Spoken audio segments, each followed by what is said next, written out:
Bonjour tout le monde et bienvenue dans ma chaîne. Salam alaikum wa rahmatullahi ta'ala wa barakatuh. في هذا الفيديو هذا ان شاء الله غادي نعطيكم لا فيش دو ليكتور ديال اخر غومون اللي عندنا في البروغرام اللي هي لو ديرنيي جور دان كونداني. ان شاء الله نعطيكم لا فيش دو ليكتور ابري غنعطيكم واحد بتي ريزومي ان شاء الله. على بركه الله نبداو لا فيش دو ليكتور ديالنا.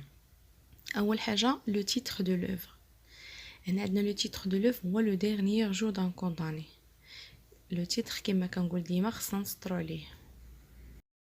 دابا غادي ننتقلوا لا دات دو باريسيون 1829 1829. دابا غادي ننتقلوا ليبوك. هاد الغومون هذا تكتب في القرن 19. باغ كونطخ الا بقيتو عقلتو لا بواط ميرفي و اونتيغون كانوا في القرن 20. يعني هنا ما عندكمش فين تلفوا. الا عطاوكم لا بواط ميرفي ولا عطاكم اونتيغون قالوا لكم ايبوك غادي تكتبوا 20 القرن 20.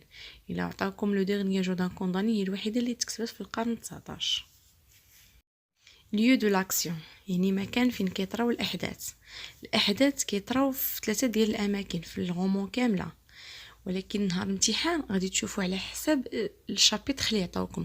يعني نهار الامتحان ان شاء الله خصكم تعرفوا الاحداث اللي كيوقعوا في كل سجن باش تعرفوا تصيبوا لا سيتوياسيون دو باساج. واحد السؤال كيعطي لكم ديال سيتوياسيون دو باساج باش تعرفوا اش تصيبوها. عندنا لو بيساتر، السجن الاول سميتو بيساتر. هذاك بيساتر كان فيه الكاتب، ذكروا لنا الكاتب من الشابيتر 1 حتى الشابيتر 21. يعني كان فيه هذاك لو كونداني هذاك كان في بيساتر من الشابيتر 1 حتى الشابيتر 21. وفي الشابيتر 22 انتقل لا كونسيرجوري. كونسيرجوري كان فيها من الشابيتر 22 حتى الشابيتر 47. من بعد انتقل لوطيل دو فيل. لوطيل دو فيل كان فيها في الشابيتر 48 حتى 49. غير باش تفهموا مزيان الغومون ديالنا فيه 49 شابيتر، وهاد 49 شابيتر هاد الاحداث هادو كلهم كيطراو في 3 ديال الاماكن، 3 ديال السجون. كاين بيساتر ولا كونسيرجوري ولوطيل دو فيل. في البيساتر لو كونداني دوز فيها 6 سيمين 6 الاسابيع. لا كونسيرج من بعد ملي دوز 6 الاسابيع مشى لا كونسيرجوري. لا كونسيرجوري نهار لو جور ديال ليكزيكسيون نهار الاعدام تحول من الكونسيرجوري لوطيل دو فيل في نفس النهار. يعني تحول من الكونسيرجوري لوطيل دو فيل، وهذيك لوطيل دو فيل هي تما فين كاينه ساحه الاعدام لا بلاص دو غريف. لوتور ديال هذا الرومان هو فيكتور هيغو. ديما لي بروميير ليتر دوك الحروف الاولى كتبوهم ماجيسكول. دات ايليو دو نيسانس تساد في 1802 في بيسانس. دات ايليو دو ديسي مات في 1885 في باريس. 6 زوفر. يعني هنايا كل كاتب خصكم تعرفوا 2 زوفر ديالو ابار هذيك اللي كندرسوا. يعني خصنا تكونوا عارفين جوج ديال لي زوفر كتبهم هذا الكاتب هذا فيكتور هيغو من غير لو ديرنيير جور دان كونداني. نتوما عقلوا على جوج. لي ميزيرابل هما البؤساء، نوتر دام دو باري. بالتالي نطلبوا لكم نهار الامتحان 6 زوفر كتبوا جوج لي ميزيرابل و نوتر دام دو باري. انتقلوا دابا لو جونر. Le genre هو roman à thèse. هنا l'auteur s'engage à défendre une thèse. هنا هذه واحد الرومون واحد الروايه تكتبات باش تدافع على واحد الاطروحه. هنا الكاتب كيكتب في رومون à thèse، الكاتب كيكون كيدافع على واحد الاطروحه.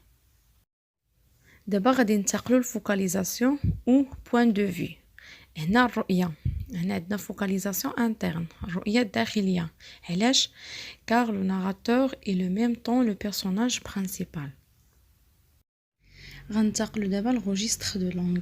عندنا لو باتيتيك. باتيتيك هنا الكاتب كيكتب لنا الجريمه باش ياثر فينا، ولكن ما ذكرش لنا الجريمه اللي ارتكب، حيت كون عرفنا الجريمه اللي ارتكب ما غاديش ياثر فينا وما غاديش يبقى فينا. وعندنا هنا تراجيك. تراجيك حيت الموت، حيت القصه كامله الغومون كامل فيه الموت. تراجيك بحال اللي شفنا في اونتيغون. شفنا في اونتيغون تراجيك حيت فيها الموت، كذلك في هذا الغومون. والغوجيستر الثالث اللي هو لو ليريك. دابا غادي ننتقلوا لا تيز ديفوندو بار لوتور. الاطروحه اللي كيدافع عليها الكاتب هي لابوليسيون دو لا بين دو مور، الغاء حكم الاعدام.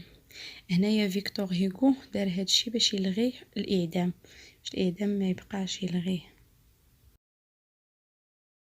دابا غننتقلوا لو ناراتور. لو نغطو هو ان كونداني امور، هو واحد الشخص اللي محكوم عليه بالاعدام. هاد الشخص هذا حنا ما عارفينش الاسم ديالو ولا الجريمه اللي ارتكب، فقط في واحد الباساج غادي نعرفوا العمر ديالو، غادي يذكروا لنا شحال في عمره. ما عطيناش المعلومات عليه، ما عطيناش شكون هو، وما عطيناش شنو هي الجريمه اللي دار. دابا غنتقلوا لوبجيكتيف ديال لوتور. لوتور علاش كتب لينا هاد الروايه هادي؟ pour moins souffrir ou oublier ses angoisses، باش يخفف عليه شويه، et pour donner une leçon au juge qui hésite à condamner. دابا غادي ننتقلوا نشوفوا لي بيرسوناج برينسيپال. عندنا لو كونداني. Le condamné هو en même temps le narrateur, en même temps le personnage principal. Est un homme qui est tué, est un père de famille. Il a une femme, une fille qui s'appelle Marie et une mère. Il est âgé de 40 ans. On ne sait pas quel crime il a commis. هذا واحد لو كونداني، هذا واحد الشخص اللي محكوم عليه بالاعدام. هذا المهم قال لك راجل كولتيفي، ان بير دو فامي، اب لعائله، عنده مرتو، عنده واحد بنته سميتها ماري، وعنده الام ديالو، في عمره 40 عام، ولكن ما عطيناش اش من النوع ديال الجريمه اللي ارتكب. ننتقلوا للبيرسوناج الثاني اللي هو ماري. ماري هي لا في دو كونداني، الى 3 ans، البنت ديال هذاك المحكوم عليه بالاعدام، وعندها 3 سنين، باقا صغيره. وعندنا لا فول il assiste à une exécution capitale comme à un spectacle. وعندنا لو bourreau هو celui qui applique la peine de mort. عندنا la mère du narrateur est une vieille femme âgée de 64 ans، يعني الام ديالو يعني مرا كبيره. وعندنا la femme du narrateur est une femme de mauvaise santé et d'esprit faible، يعني صحتها على قد الحال. دابا غادي ننتقلوا باش نعطيو واحد البغيف ريزومي ديال هاد الغومون. Le dernier jour d'un condamné est une histoire d'un homme qui a été condamné à mort rédigée pendant les dernières 24 heures de sa vie, et dans laquelle il raconte ce qu'il vit pendant cette période. Nous ne savons ni le nom de cet condamné, ni ce qu'il a fait pour être condamné à mort. Il nous raconte sa vie en présent, il nous parle aussi de ses sentiments, peur et espoir, et aussi de sa famille, sa fille, sa femme, ainsi que sa mère. هاد الغومون هذا هو قصه ديال واحد لو كونداني، واحد محكوم عليه بالاعدام. هاد لو كونداني هذا ما كنعرفوا عليه والو، لا الاسم ديالو لا الجريمه اللي ارتكب لا والو. حاجه وحده اللي كنعرفوا عليه هو انه في عمره 40 عام. هاد المعلومه دي تذكرت في واحد الباساج. هاد لو كونداني هذا كيعاود لينا على المعاناه ديالو في السجن، وما ذكرش لينا علاش غادي يعدموه، باش يبقى فينا وباش يثير الشفقه ديالنا، حيت حنايا كون عرفنا شنو دار ما غاديش يبقى فينا، وباش يزيد يبقى فينا ونشفقوا عليه اكثر بدا كيوصف لينا عائلته الصغيره اللي كتكون من البنت ديالو اللي سميتها ماغي اللي في عمرها 3 سنين، يعني راها باقا صغيره، والام ديالو اللي في عمرها 64 عام، يعني راها كبرات وعيات، ومراته اللي يوصف لينا بلا صحتها على قد الحال. يعني الا مات، يعني بدا كيوصف لنا هكا باش يعني كيقول لك الا ماتت مثلا مرته ومات ماما هو تعدم، غادي تبقى مسكينه بنته يتيمه، يعني شكون غادي يبقى، شكون غيقابلها؟ ما عندهمش اللي غادي يقابلها. وهنايا خلاو لينا لا فين اوفيرت باش حنا نيماجينيو واش غادي يعدموه ولا غادي يجيه العفو، حنا المهم ما عرفناش النهايه، ما بيناش وما واضحاش.